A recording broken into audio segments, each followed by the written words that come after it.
96 years ago, Mexico's first airplane factory was established in Tijuana.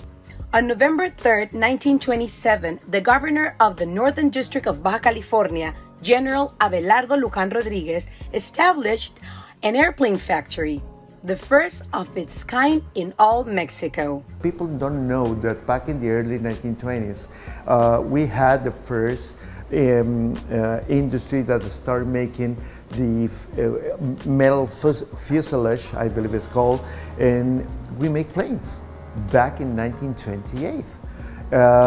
We make, to be exact, 3 planes, Baja California 1, 2, and 3. And wait to hear what happened with the plane number 2 called Baja California. Baja California number 2 make a historic plane, a historic flight. The pilot, Roberto Fierro, got the plane and flew from Tijuana to Mexicali, and then from Mexicali to Ciudad de Mexico, and then from Ciudad de Mexico to Cuba.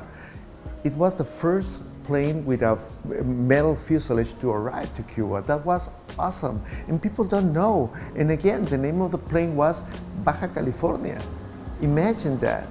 How about that? And let me tell you that today Tijuana is a dominant city in Baja California with economic and industrial influence across the nation. This border city has the largest concentration of aerospace in Mexico.